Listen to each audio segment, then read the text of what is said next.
Hi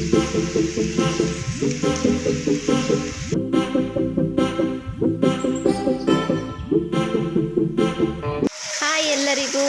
ನಮ್ಮೂರಲ್ಲಂತೂ ತುಂಬ ಅಂದರೆ ತುಂಬಾ ಮಳೆ ಬರ್ತಿದೆ. ಈ ಮಳೆಗೆ ಆಚೆ ಸೈಡ್ ಸ್ವಲ್ಪ ಆದರೂ ಹೋಗಿ ಬರೋಣ, ಎಲ್ಲಾದರೂ ಅಟ್ಲೀಸ್ಟ್ ಮನೆ ಮುಂದೆ ಆಚೆ ಈಚೆ ಓಡಾಡೋಣ ಅಂದರೂ ಸಾಧ್ಯ ಆಗ್ತಿಲ್ಲ, ಅಷ್ಟು ಮಳೆ ಬರ್ತಿದೆ. ಹಾಗೆ ನೋಡ್ತಿರ್ಬೋದು, ಈಚೆ ನಿಮಗೆ ಅಷ್ಟು ಗೊತ್ತಾಗ್ತಿಲ್ಲ, ಮಳೆ ಅಂತೂ ತುಂಬಾ ಬರ್ತಿದೆ, ಸೌಂಡಲ್ಲಿ ಗೊತ್ತಾಗ್ತಿರ್ಬೋದು. ಹಾಗಾಗಿ ಇಷ್ಟು ಮಳೆ ಇರೋ ಕಾರಣ ನೆಟ್ವರ್ಕ್ ಇಶ್ಯೂ ಅಂತೂ ತುಂಬಾ ಇದೆ. ವೀಡಿಯೋಸ್ ಅಪ್ಲೋಡ್ ಮಾಡೋಕ್ಕೆಲ್ಲ ತುಂಬಾ ಕಷ್ಟ ಆಗ್ತಿದೆ. ಸ್ವಲ್ಪ ಮಳೆ ಕಡಿಮೆ ಆಗೋ ತನಕ ಸ್ವಲ್ಪ ವೀಡಿಯೋಸ್ ಸ್ವಲ್ಪ ಲೇಟಾಗಿ ಬರ್ಬೋದು, ದಯವಿಟ್ಟು ಸ್ವಲ್ಪ ಅಡ್ಜಸ್ಟ್ ಮಾಡ್ಕೊಳ್ಳಿ. ಹಾಗೆ ಈಚೆ ಸೈಡ್ ನೋಡಿ, ಇಲ್ಲಿ ಒಳ್ಳೆ ಒಂದು ಸಣ್ಣ ಕೆರೆ ಥರನೇ ಕ್ರಿಯೇಟ್ ಆಗಿಬಿಟ್ಟಿದೆ. ಈಚೆ ಸೈಡ್ ಅಂತೂ ನಮಗೆ ಹೋಗೋಕ್ಕೆ ಆಗಲ್ಲ, ಆ ಥರ ಆಗಿಬಿಟ್ಟಿದೆ. ಮಳೆ ಕಡಿಮೆ ಆಗೋ ತನಕ ಇದೇ ಪರಿಸ್ಥಿತಿಯಲ್ಲಿರುತ್ತೆ. ಹಾಗೆ ಈ ಮಳೆಗೆ ಬಿಸಿ ಬಿಸಿ ಆಗಿರುವ ಪಾಲಕ್ ಮತ್ತು ಮೆಂತ್ಯ ಚಪಾತಿ, ಹಾಗೆ ಈಸಿ ಅಂದರೆ ಈಸಿಯಾಗಿ ಮಾಡುವಂಥ ಆಲೂ ಗ್ರೇವಿ, ಹಾಗೆ ತುಂಬಾ ಟೇಸ್ಟಿಯಾಗಿರುತ್ತೆ. ಇದೆರಡರ ಕಾಂಬಿನೇಷನ್ನು ಖಂಡಿತ ಈ ರೆಸಿಪಿನ ಕೊನೆ ತನಕ ನೋಡಿ, ತುಂಬಾ ಈಸಿ ಹಾಗೆ ತುಂಬಾ ಟೇಸ್ಟಿಯಾಗಿರುತ್ತೆ. ಓಕೆ, ಫಸ್ಟು ನಾನಿಲ್ಲಿ ಚಪಾತಿ ಪಾಲಕ್ ಮತ್ತು ಮೇಥಿದಲ್ವ ಮಾಡ್ಕೊಳ್ತಿರೋದು. ಹಾಗಾಗಿ ಪಾಲಕ್ ಮತ್ತು ಮೆಂತ್ಯ ಸೊಪ್ಪನ್ನ ಒಂದೊಂದು ಮುಷ್ಟಿಯಷ್ಟು ತೊಗೊಂಡಿದ್ದೀನಿ. ಒಂದೊಂದು ಮುಷ್ಟಿಯಷ್ಟು ತೊಗೊಂಡು ಇದನ್ನೀಗ ಸಣ್ಣಕ್ಕೆ ಕಟ್ ಮಾಡಿ ಒಂದು ಜಾರಿಗೆ ಹಾಕ್ತಿದ್ದೀನಿ. ತುಂಬ ಸಣ್ಣಕ್ಕೇನು ಕಟ್ ಮಾಡಬೇಕು ಅಂತಿಲ್ಲ, ಬಟ್ ಒಂದು ಸ್ವಲ್ಪ ಕಟ್ ಮಾಡಿ ಹಾಕಿದರೆ ಇದು ನಯಾಸ ಆಗೋಕ್ಕೆ ಈಸಿ ಆಗುತ್ತಲ್ಲ, ಹಾಗಾಗಿ ಈ ಥರ ಕಟ್ ಮಾಡಿ ಹಾಕಿ ಇದ್ರ ಜೊತೆಗೆ ಸ್ವಲ್ಪ ಫ್ಲೇವರಿಗೆ ನಾನು ಒಂದು ಹಸಿರು ಮೆಣಸಿನ್ಕಾಯಿನ ಆ್ಯಡ್ ಮಾಡ್ಕೊಳ್ತಿದ್ದೀನಿ. ಜಾಸ್ತಿ ಏನು ಬೇಡ, ಸ್ವಲ್ಪ ಖಾರನೇ ಇದೆ, ಹಾಗಾಗಿ ಒಂದಿದ್ರೆ ಸಾಕು ನನಗೆ. ಹಾಗೆ ಸ್ವಲ್ಪ ಇದ್ರ ಜೊತೆ ಜೀರಿಗೆನೂ ಆ್ಯಡ್ ಮಾಡ್ಕೊಳ್ತಿದ್ದೀನಿ. ನೆಕ್ಸ್ಟು ಸ್ವಲ್ಪ ಉಪ್ಪು ಹಾಕ್ಕೊಳ್ತಿದ್ದೀನಿ. ಚಪಾತಿಗೂ ಸೇರಿನೇ ಹಾಕ್ಕೊಳ್ತಿರೋದು, ಚಪಾತಿ ಹಿಟ್ಟಿಗೆ ಸೇರಿನೇ ಇಲ್ಲಿ ನಾನು ಹಾಕ್ಕೊಂಡಿರೋದು. ಈಗ ಇದನ್ನ ಗ್ರೈಂಡ್ ಮಾಡ್ಕೊಂಬಂದಿದ್ದೀನಿ ನೋಡಿ. ಈ ಥರ ಪೇಸ್ಟ್ ಮಾಡಿ ಆದ ನಂತರ ಒಂದು ಬೌಲಿಗೆ ಇದನ್ನ ಹಾಕ್ಕೊಳ್ತಿದ್ದೀನಿ.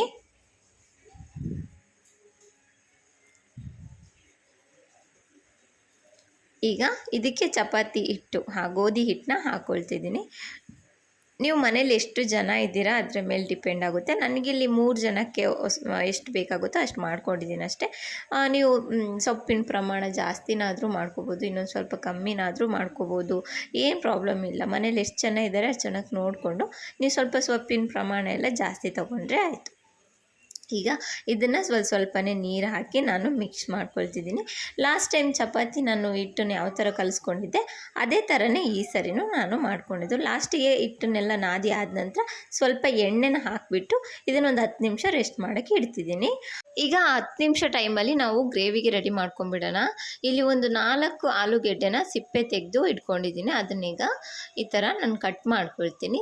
ತುಂಬ ದೊಡ್ಡದು ತೊಗೊಂಡಿದ್ದೀನಿ ನೋಡಿ, ಹಾಗಾಗಿ ಆಲೂಗೆಡ್ಡೆನೇ ಕಟ್ ಆಗ್ತಿಲ್ಲ. ಸುಮ್ಮನೆ ತಮಾಷೆ ಮಾಡಿದೆ, ಅದೇ ಸಣ್ಣ ಚಾಕುವಿಂದ ಕಟ್ ಮಾಡಿ ನೋಡೋಣ ಅಂತ ಟ್ರೈ ಮಾಡಿದೆ, ಬಟ್ ಆಗ್ತಿರ್ಲಿಲ್ಲ. ಹಾಗಾಗಿ ಬೇರೆ ಚಾಕುನೇ ತೊಗೊಂಡು ಕಟ್ ಮಾಡ್ತಿದ್ದೀನಿ. ನನಗೆ ಈ ಪುಟಾಣಿ ವಸ್ತುಗಳು ಏನಾದ್ರು ಇದ್ದರೆ ತುಂಬ ಇಷ್ಟ, ಅದರಲ್ಲೇ ಕೆಲಸ ಮಾಡೋಕ್ಕೆ ಟ್ರೈ ಮಾಡ್ತಿರ್ತೀನಿ.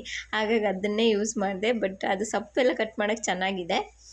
ಹಾಗೆ ಈ ಆಲೂಗೆಡ್ಡೆನ ಈ ಥರ ಇಷ್ಟು ದೊಡ್ಡದಾಗಿ ಕಟ್ ಮಾಡಿಕೊಂಡ್ರೆ ಸಾಕು, ತುಂಬ ಸಣ್ಣದೇನು ಬೇಡ, ಹಾಗೆ ಮೀಡಿಯಮ್ ಸೈಜ್ ಸಾಕು. ಓಕೆನಾ? ಈಗ ಪೂರ್ತಿ ಆಲೂಗೆಡ್ಡೆ ಕಟ್ ಮಾಡಿ ಆದ ನಂತರ ಇದಕ್ಕೇ 2 ಹಸಿರು ಮೆಣಸಿನ್ಕಾಯಿನ ಈ ಥರ ಕಟ್ ಮಾಡಿ ಹಾಕ್ಕೊಳ್ತಿದ್ದೀನಿ. ನೆಕ್ಸ್ಟು ಟೊಮೊಟೊ, ಒಂದು ಮೀಡಿಯಮ್ ಸೈಜಿಂದು ಟೊಮೊಟೊನ ಹಾಕ್ಕೊಳ್ತಿದ್ದೀನಿ. ಈಗ ಗ್ರೇವಿ ಮಾಡ್ತಿರೋದು ಆಲ್ಮೋಸ್ಟ್ ಒಂದು 3 ಮೆಂಬರ್ಸಿಗೆ. ಹಾಗೆ ಇಲ್ಲಿ ಈರುಳ್ಳಿನೂ ಒಂದು ಮೀಡಿಯಮ್ ಸೈಜ್ದು ತೆಗೆದು ಕಟ್ ಮಾಡ್ಕೊಳ್ತಿದ್ದೀನಿ. ನೀವು ಜನ ನೋಡಿ ಕ್ವಾಂಟಿಟಿನ ಜಾಸ್ತಿ ಮಾಡ್ಕೊಳ್ಳಿ ಅಷ್ಟೇ. ಹಾಗೆ ಇದಕ್ಕೆ ಒಂದು 5-6 ಎಸಳು ಬೆಳ್ಳುಳ್ಳಿನ ಬಿಡಿಸಿದ್ನ ಇದ್ರ ಜೊತೆನೇ ಆ್ಯಡ್ ಮಾಡ್ಕೊಳ್ತಿದ್ದೀನಿ. ಹಾಗೆ ಸ್ವಲ್ಪ ಕೊತ್ತಂಬರಿ ಸೊಪ್ಪನ್ನು ಇದ್ರ ಜೊತೆನೇ ಹಾಕ್ಕೊಳ್ತಿದ್ದೀನಿ.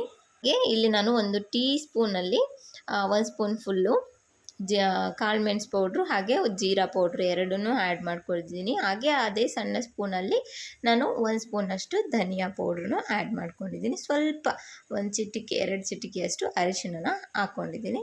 ಇದರ ಜೊತೆಗೇ 1-2 ಲವಂಗ, 1-2 ಸಣ್ಣ ಪೀಸು ಚಕ್ಕೆನೂ ಆ್ಯಡ್ ಮಾಡ್ಕೊಂಡಿದ್ದೀನಿ. ಜಾಸ್ತಿ ಬೇಡ, ಇಷ್ಟು ಸಾಕಾಗುತ್ತೆ. ಹಾಗೆ ಇದ್ರ ಜೊತೆಗೆ ರುಚಿಗೆ ತಕ್ಕಷ್ಟು ಉಪ್ಪನ್ನ ಆ್ಯಡ್ ಮಾಡ್ಕೋಬೇಕು.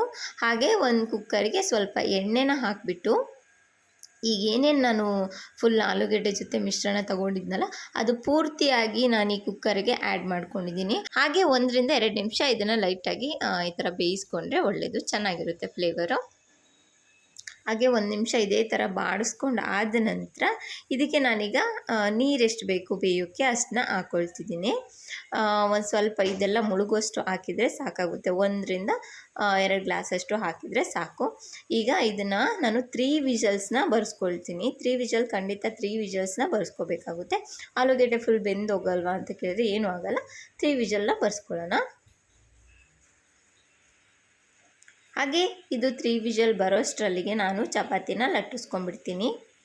ನೋಡ್ತಿದ್ದೀರಲ್ಲ, ಇದನ್ನು ಬೇಯಿಸ್ಕೊಂಡಾಗ ಲೈಟ್ ಗ್ರೀನ್ ಕಲರಲ್ಲಿ ಇರುತ್ತೆ, ಚೆನ್ನಾಗಿರುತ್ತೆ ನೋಡೋಕ್ಕೆ. ಹಾಗೆ ಟೇಸ್ಟು ತುಂಬಾ ಚೆನ್ನಾಗಿರುತ್ತೆ. ಈಗ ನಾನು ನಿಮಗೆ ಆಲ್ರೆಡಿ ಗೊತ್ತಿರೋಂಗೆ ನಾನು ಮ್ಯಾಕ್ಸಲ್ಲಿ ಸ್ವಲ್ಪ ವೀಕ್ ಆಗಿದ್ದರಿಂದ ಶೇಪ್ ಸ್ವಲ್ಪ ರೌಂಡಾಗಿ ಬರಲ್ಲ, ಸ್ವಲ್ಪ ಚೇಂಜ್ ಇರುತ್ತೆ. ಹಾಗೆ ಚಪಾತಿನ ಪೂರ್ತಿಯಾಗಿ ಲಟ್ಟಿಸ್ಕೊಳ್ತಾ ಇದ್ದೀನಿ. ಒಬ್ಬೊಬ್ಬರು ಒಂದೊಂದು ಥರ ಚಪಾತಿನ ಲಟ್ಟಿಸ್ತಾರೆ.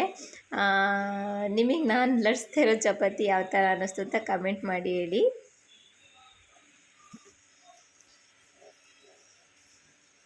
ಹಾಗೆ ಚಪಾತಿನ ಲಟ್ಟಿಸ್ಕೊಳ್ಳೋಷ್ಟರಲ್ಲಿ 3 ವಿಷಲ್ ಆಗಿತ್ತು.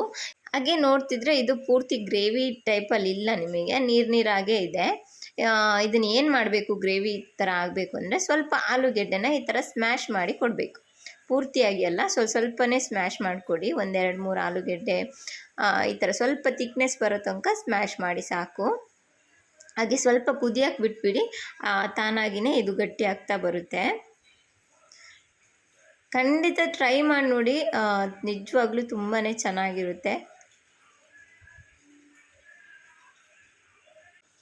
ಹಾಗೆ ಇಲ್ಲಿ ನೋಡ್ತಿದ್ರೆ ನೀವು ಚೆನ್ನಾಗಿ ಕುದ್ದಾದ ನಂತರ ಇದು ಗ್ರೇವಿ ತಿಕ್ಕಾಗಿ ಆಗ್ತಾ ಇದೆ.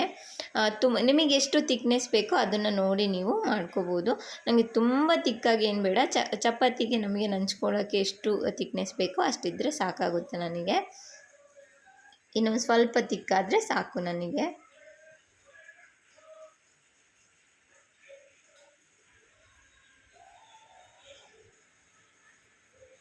ಈಗ ನೋಡ್ತಿದ್ದೀರಲ್ಲ, ಪೂರ್ತಿಯಾಗಿ ತಿಕ್ಕಾಗಿದೆ, ಇಷ್ಟು ಸಾಕು. ಅದ್ರ ಜೊತೆನೇ ಸ್ವಲ್ಪ 1-2 ಚಿಟಿಕೆಯಷ್ಟು ಇಂಗು ಹಾಕ್ಕೊಂಡು ನಾನು ಇದನ್ನ ಮಿಕ್ಸ್ ಮಾಡ್ಕೊಳ್ತಾ ಇದ್ದೀನಿ. ಈಗ ಚಪಾತಿನೂ ಬೇಯಿಸ್ಕೊಬಿಡ್ತೀನಿ. ಕಲರ್ ನೋಡ್ತಿದ್ದೀರಲ್ಲ ಚಪಾತಿದು ಯಾವ ಥರ ಇದೆ ಅಂತ.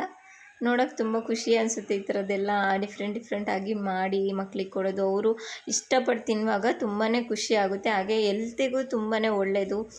ಈ ಥರ ನೀವು ವೆಜಿಟೇಬಲ್ಸ್ ಆಗಲಿ, ಸೊಪ್ಪುಗಳಾಗಲಿ, ಈ ಥರ ಚಪಾತಿಲಾಗಲಿ ಅಥವಾ ದೋಸೆ ರೊಟ್ಟಿಗಳಲ್ಲೆಲ್ಲ ಮಿಕ್ಸ್ ಮಾಡಿ ಸ್ಟೀಮ್ ಮಾಡಿಬಿಟ್ಟು ಬೇಯಿಸಿ ತಿಂತೀವಲ್ಲ, ತುಂಬಾ ಒಳ್ಳೆಯದು ಹೆಲ್ತಿಗೆ. ಹಾಗೆ ಲಂಚ್ ಬಾಕ್ಸು ಕೂಡ ನಾನು ರೆಡಿ ಮಾಡಿಬಿಟ್ಟಿದ್ದೀನಿ. ಈ ವಿಡಿಯೋ ಇಷ್ಟ ಆಗಿದರೆ ಸಬ್ಸ್ಕ್ರೈಬ್ ಮಾಡಿ, ಲೈಕ್ ಮಾಡಿ, ಶೇರ್ ಮಾಡಿ, ಕಮೆಂಟ್ ಮಾಡಿ. ಮತ್ತೆ ಸಿಗ್ತೀನಿ. ಅಲ್ಲಿವರೆಗೂ ಬಾಯ್.